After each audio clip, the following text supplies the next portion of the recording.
नमस्कार, स्वागत है आप सभी का हमारे खास कार्यक्रम में और मैं हूं आपके साथ मुस्कान। तो बुलेटिन का आगाज इस वक्त की बड़ी और अहम खबर के साथ कर लेते हैं जो सीधे लखनऊ से आ रही है। सीएम योगी से उत्तराखंड के मंत्री सतपाल महाराज ने शिष्टाचार मुलाकात की है। सरकारी आवास पर ये मुलाकात हुई है। तो यह अहम जानकारी आपको बता रहे हैं। उत्तराखंड के मंत्री सतपाल महाराज ने सीएम योगी से मुलाकात की है। सीएम योगी के आवास पर यह खास मुलाकात हुई। इस दौरान कई मुद्दों को लेकर और कई विषयों को लेकर चर्चा की गई।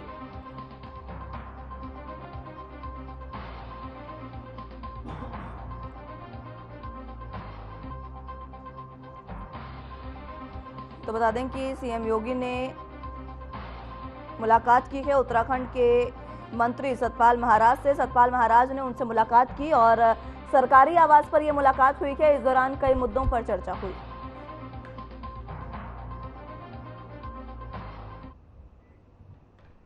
राम कण कण में है, राम जन जन में है। इस भावना को अपनाते हुए योगी सरकार वर्तमान के साथ भावी पीढ़ी को भी श्री राम के आदर्शों और मूल्यों से अवगत करवा रही है। 500 सालों के बाद नई अयोध्या सांस्कृतिक और आध्यात्मिक रूप से ज्यादा समृद्ध दिखेगी।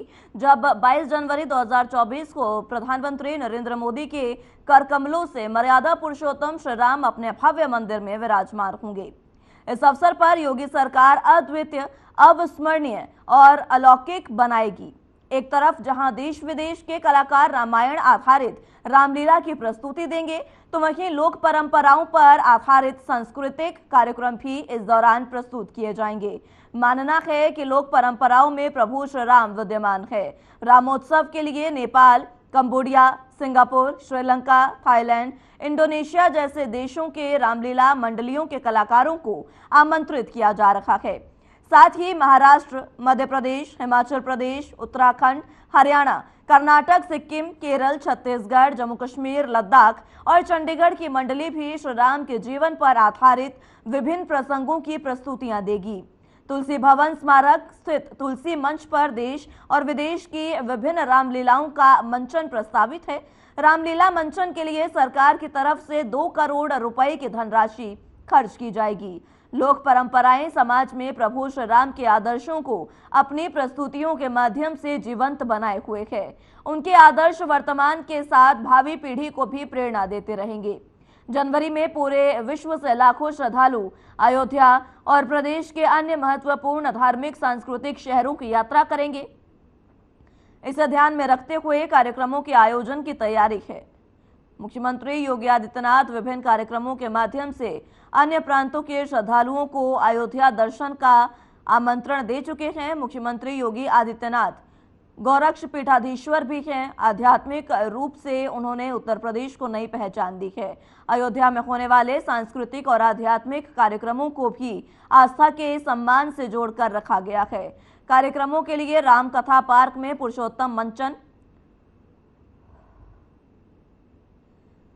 भजन संध्या स्थल के सरयू मंच, तुलसी उद्यान के काक भुसुंडी मंच और तुलसी स्मारक भवन के तुलसी मंच पर विविध आयोजन होंगे। दुनिया भर के सनातनियों को 22 जनवरी 2024 का बेसब्री से इंतजार है। जन जन के आराध्य भगवान श्री राम 500 साल की प्रतीक्षा, परीक्षा और अनगिनत बलिदानों के बाद अपने भव्य मंदिर में विराजमान होने जा रहे हैं।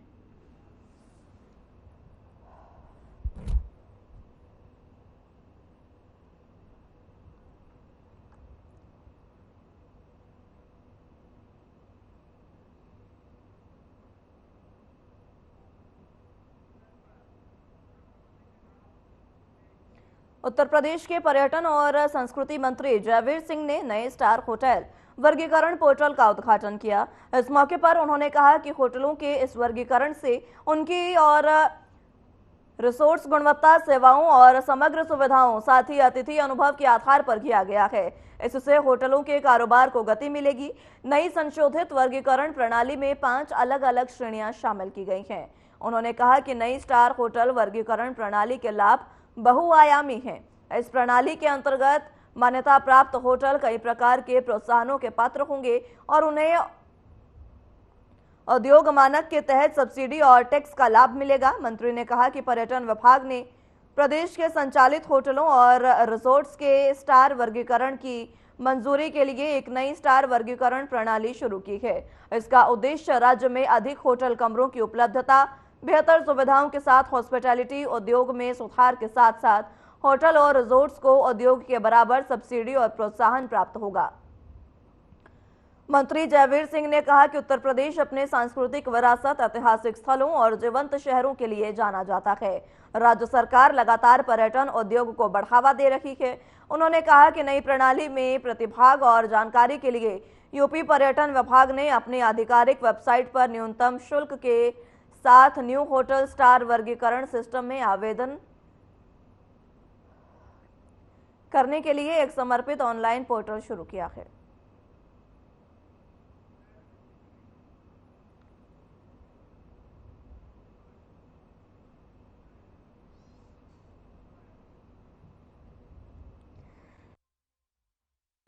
जैसा कि हम सब जानते हैं कि अपने देश की संस्कृति, अपने देश की परंपराएं, अपने देश की रहन सहन और जो अन्य चीज़ें हैं वो बहुत ही समृद्ध रही हैं। हमारी संस्कृति पे विदेशी आक्रांताओं के द्वारा, विदेशी तमाम प्रयासों से हमले होते रहे, नष्ट करने का प्रयास होता रहा है, लेकिन तमाम हमारे पुरोधा हमारी संस्कृति को, हमारी उन चीज़ों को बचा के रखने में कामयाब रहे हैं। और जो हमारे इतिहास को अजर अमर करते हैं, ऐसी चीज़ों को संग्रहित करना और अगली पीढ़ी को लिए सुरक्षित तरीके से उन्हें हस्तगत करना, ये हम सबका दायित्व है।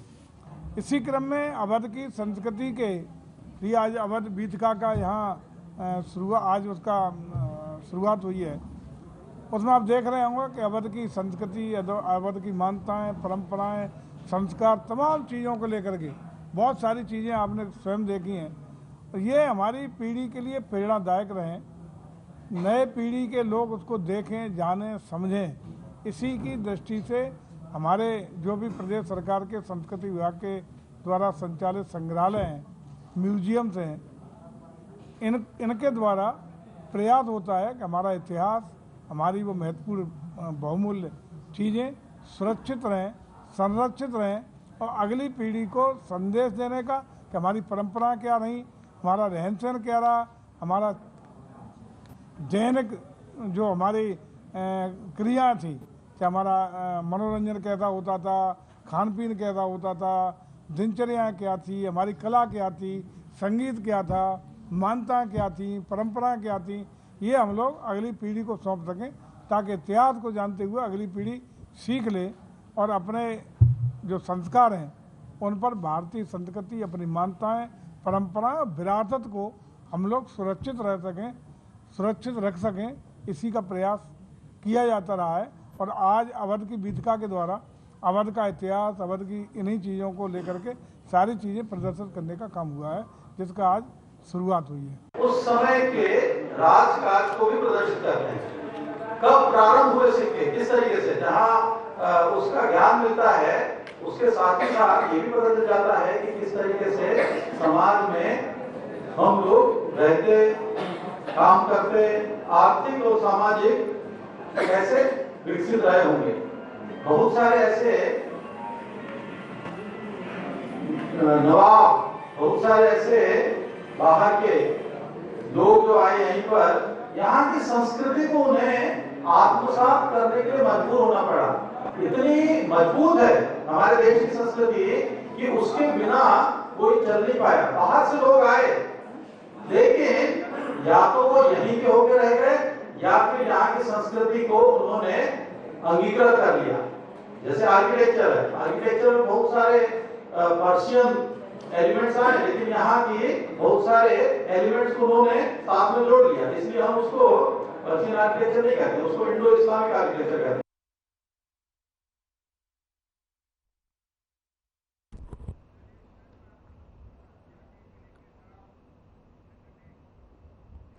थाना फेज 2 पर प्रार्थना पत्र देकर सूचना दी गई कि अभियुक्त नीतू उर्फ अनिल पुत्र राजकिशोर गिरी के द्वारा वादी के भाई गुमशुदा अश्विनी तिवारी के सिर पर पत्थर से वार किया गया, जिससे वादी का भाई घायल हो गया है। सीएचसी भंगेल से प्राथमिक उपचार के बाद जिला अस्पताल गौतम बुद्ध नगर से रेफर होकर ट्रॉमा सेंटर दिल्ली में उपचार के दौरान मृत्यु हो गई है। थाना फेज 2 नोएडा पुलिस द्वारा तत्परता से कार्रवाई करते हुए आसपास लगे कैमरों की सीसीटीवी फुटेज और मैनुअल इंटेलिजेंस की सहायता को आरोपी को मेट्रो स्टेशन के पास से गिरफ्तार किया गया। अभियुक्त के कब्जे से मृतक का मोबाइल फोन, एक अवैध चाकू बरामद किया गया।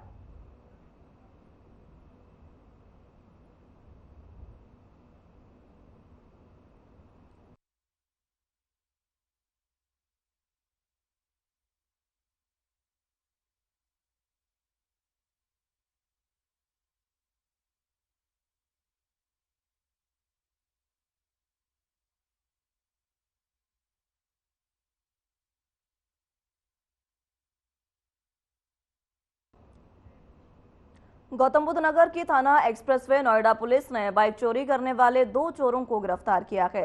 पकड़े गए चोरों के पास से चोरी की 2 बाइकें भी पुलिस ने बरामद की। 12 दिसंबर को थाना एक्सप्रेसवे पुलिस को सूचना मिली थी कि 2 बाइकों की चोरी हुई है, जिसके बाद पुलिस ने मामले में पुलिस टीम का गठन किया। जिसके बाद पुलिस ने त्वरित कार्रवाई करते हुए इलेक्ट्रॉनिक सर्वेलांस और तकनीकी साक्ष्यों की सहायता से महेंद्र सिंह और प्रमोद को वाजदपुर पुस्ताकट से गिरफ्तार किया। फिलहाल पुलिस ने आगे की कार्रवाई शुरू कर दी है।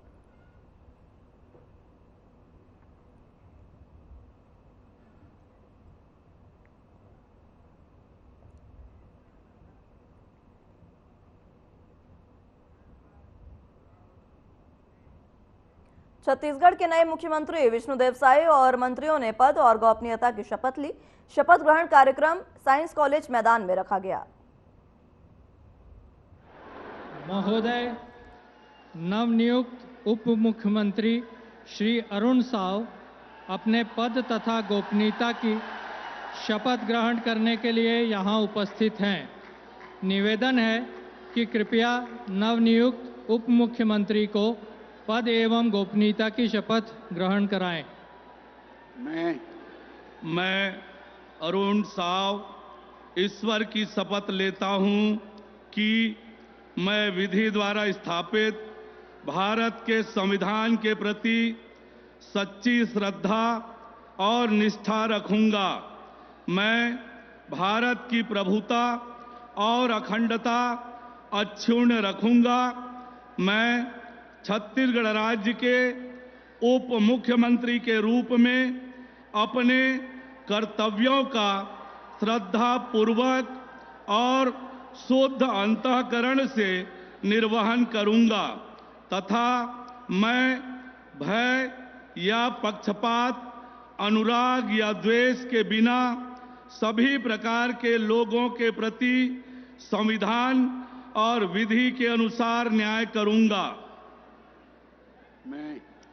मैं अरुण साव ईश्वर की शपथ लेता हूं कि जो विषय छत्तीसगढ़ राज्य के उप मुख्यमंत्री के रूप में मेरे विचार के लिए लाया जाएगा अथवा मुझे ज्ञात होगा, उसे किसी व्यक्ति या व्यक्तियों को तब के सिवाय जबकि ऐसे उप मुख्यमंत्री के रूप में अपने कर्तव्यों के सम्यक निर्वहन के लिए ऐसा करना अपेक्षित हो, मैं प्रत्यक्ष अथवा अप्रत्यक्ष रूप से संसूचित या प्रकट नहीं करूंगा।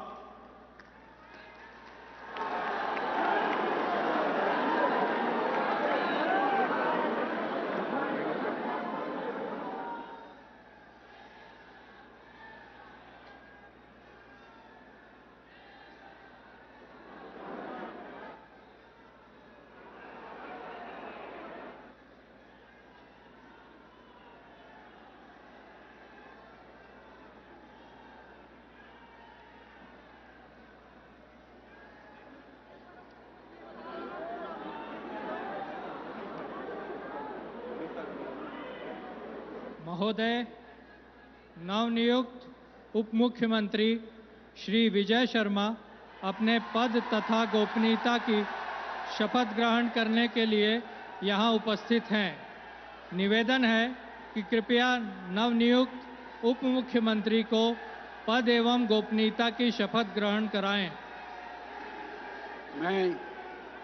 मैं विजय शर्मा ईश्वर की शपथ लेता हूं कि मैं विधि द्वारा स्थापित भारत के संविधान के प्रति सच्ची श्रद्धा और निष्ठा रखूंगा। मैं भारत की प्रभुता और अखंडता अक्षुण्ण रखूंगा। मैं छत्तीसगढ़ राज्य के उप मुख्यमंत्री के रूप में अपने कर्तव्यों का श्रद्धापूर्वक और शुद्ध अंतःकरण से निर्वहन करूंगा तथा मैं भय या पक्षपात, अनुराग या द्वेष के बिना सभी प्रकार के लोगों के प्रति संविधान और विधि के अनुसार न्याय करूंगा। मैं विजय शर्मा ईश्वर की शपथ लेता हूं कि जो विषय छत्तीसगढ़ राज्य के उप मुख्यमंत्री के रूप में मेरे विचार के लिए लाया जाएगा अथवा मुझे ज्ञात होगा, उसे किसी व्यक्ति या व्यक्तियों को तब तक के सिवाय जबकि ऐसे उप मुख्यमंत्री के रूप में अपने कर्तव्यों के सम्यक निर्वहन के लिए ऐसा करना अपेक्षित हो, मैं प्रत्यक्ष अथवा अप्रत्यक्ष रूप से संसूचित या प्रकट नहीं करूंगा।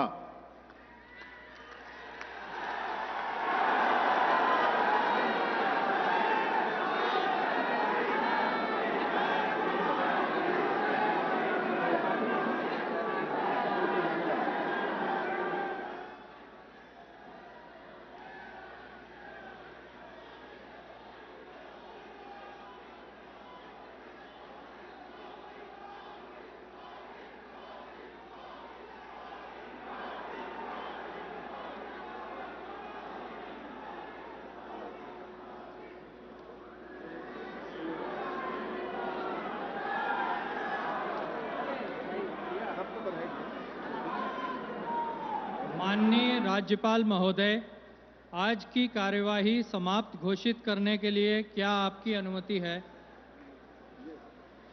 महोदय, आज का कार्यक्रम समाप्त हुआ। राष्ट्रगान के लिए आप सभी अपने स्थान पर खड़े हो जाएं।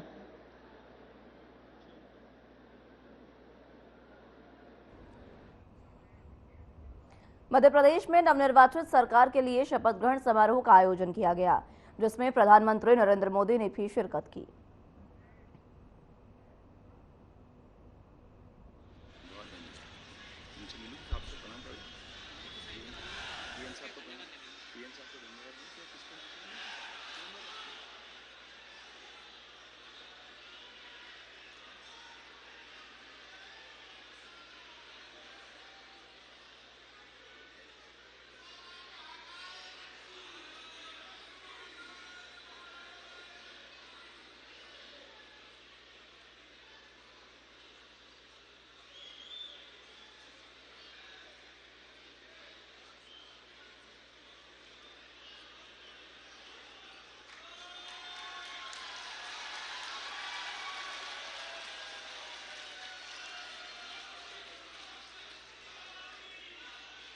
महोदय, नियुक्त उप मुख्यमंत्री श्री जगदीश देवड़ा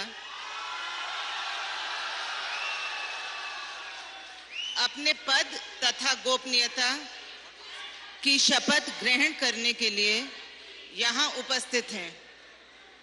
महोदय, कृपया अब आप नियुक्त उप मुख्यमंत्री को पद एवं गोपनीयता की शपथ ग्रहण कराएं। मैं जगदीश देवड़ा ईश्वर की शपथ लेता हूं कि मैं सत्यनिष्ठा से प्रतिज्ञान करता हूं, विधि द्वारा स्थापित भारत के संविधान के प्रति सच्ची श्रद्धा और निष्ठा रखूंगा। मैं भारत की प्रभुता और अखंडता अक्षुण्ण रखूंगा। मैं मध्य प्रदेश राज्य के उप मुख्यमंत्री के रूप में अपने कर्तव्यों का श्रद्धापूर्वक और शुद्ध अंतःकरण से निर्वहन करूंगा तथा मैं भय या पक्षपात, अनुराग या द्वेष के बिना सभी प्रकार के लोगों के प्रति संविधान और विधि के अनुसार न्याय करूंगा। मैं जगदीश देवड़ा ईश्वर की शपथ लेता हूं कि जो विषय मध्य प्रदेश राज्य के उप मुख्यमंत्री के रूप में मेरे विचार के लिए लाया जाएगा अथवा मुझे ज्ञात होगा, उसे किसी व्यक्ति या व्यक्तियों को तब के सिवाय जबकि ऐसे मंत्री के रूप में अपने कर्तव्यों के सम्यक निर्वहन के लिए ऐसा करना अपेक्षित हो, मैं प्रत्यक्ष अथवा अप्रत्यक्ष रूप से संसूचित या प्रकट नहीं करूंगा।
महोदय, नियुक्त उप मुख्यमंत्री श्री राजेंद्र शुक्ल अपने पद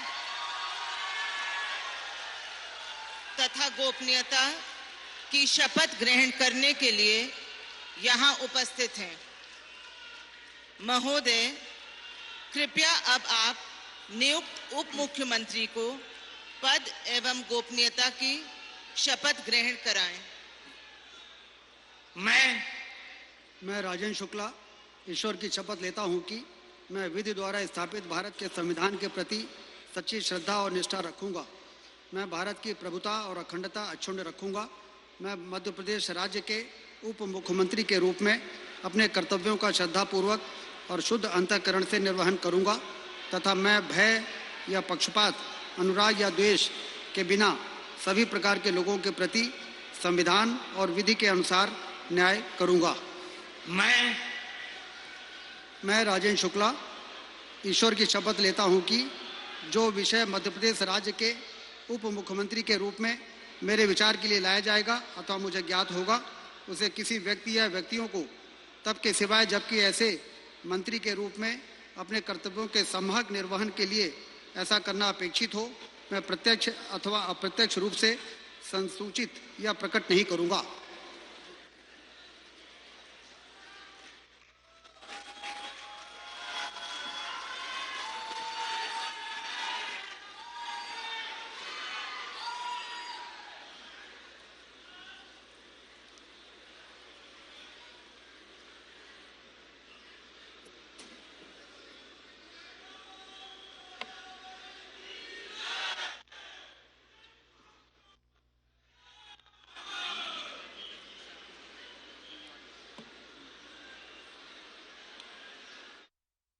में केंद्रीय राज्य मंत्री सर्बानंद सोनोवाल ने प्रेस कॉन्फ्रेंस की।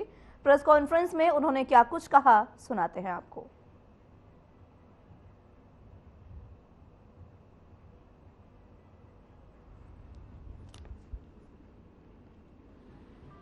आज से 9 साल पहले सबको मालूम थे किस हालत में रहे।